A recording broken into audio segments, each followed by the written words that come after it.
भागवत प्रेमियों नमस्कार। हर हर महादेव।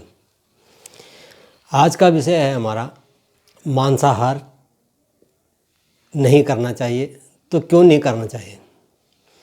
जो कहते हैं करना चाहिए तो इसका जवाब मेरे पास तो नहीं है, लेकिन क्यों नहीं करना चाहिए थोड़ा सा मंथन हमने किया और आज उसी के बारे में बात करेंगे।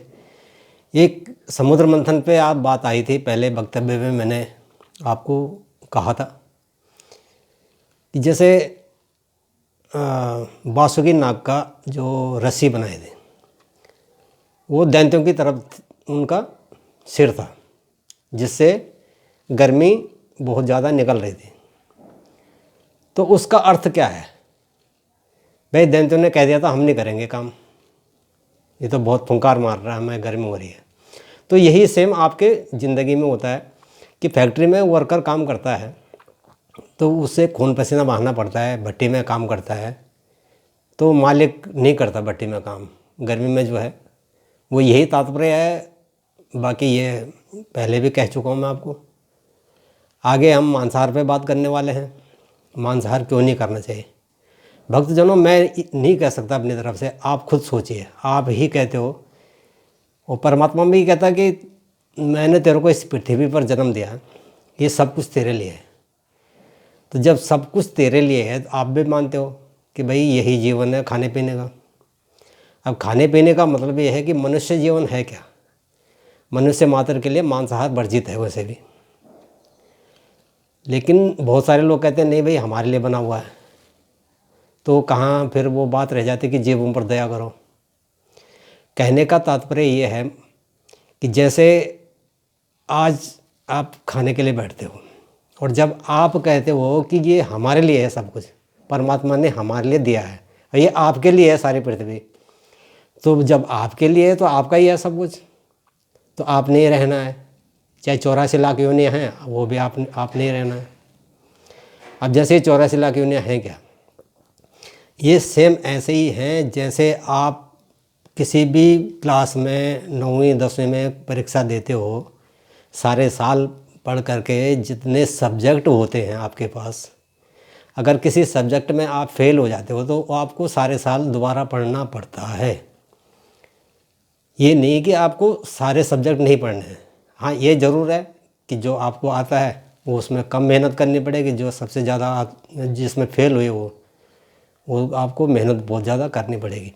इसी तरह 84 लाख योनियाँ हैं, जिस योनि तो आपको आएगी, लेकिन जिस योनि में आपने दान किया, पुण्य किया या कुछ भी अच्छा काम किया, वो तुरंत आप जन्म के बाद मृत्यु हो जाएगी, तुरंत आप अगले जन्म में चले जाओगे।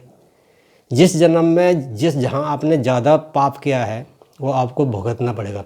अब इसके लिए मैं ये कहूँगा, जैसे आपने आपके टेबल पे खाना रखा हुआ है, दाल रोटी रखी हुई है, सब्जी रोटी रखी हुई है, मांसाहार रखा हुआ है, सपोज़ एक तरफ दूध रखा हुआ है, एक तरफ शराब रखी हुई है। अब ये सब आपके लिए है। आपने क्या किया कि रोटी छोड़ दी, दाल सब्जी छोड़ दी, जो आपके लिए अन्न देवता जिसको हम कहते हैं, आपने कर लिया मांसाहार। अब परमात्मा भी कहता है कि सब तेरे लिए है और आप भी कहते हो कि यह सब हमारे लिए है, तो आपने अन्न आज छोड़ दिया।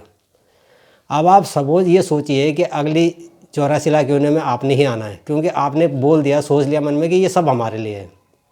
जब आपके लिए तो आपने ही चलानी है ना पृथ्वी।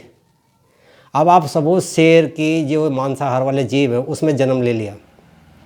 अब खाना आपका, आपने अभी खाया, क्या खाया? रोटी खाई, रोटी छोड़ दी, मांसाहार कर लिया, तो उस जन्म में आपको मांसाहार नहीं मिलेगा, आपको भूखा मरना पड़ेगा। और इस जन्म का खाया हुआ जो अन्न है, छोड़ा हुआ आपने, वो अगले जन्म में आपके आगे आएगा, लेकिन आप उसको खा नहीं सकते। क्यों नहीं खा सकते? क्योंकि आपने अपने हिस्से का पहले खा लिया।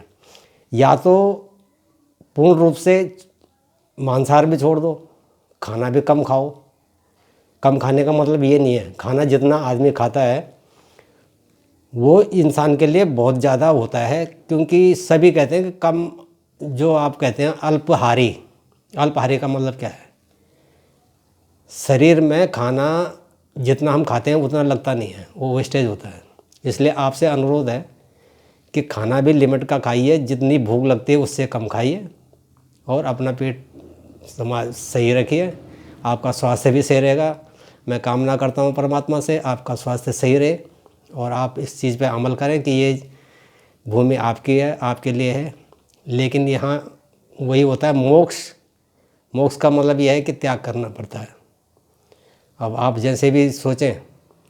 नमस्कार, बहुत बहुत धन्यवाद आप लोगों का। आप और देखते रहिए हमारा पुंडीर भगत मंथन के नाम से यूट्यूब चैनल।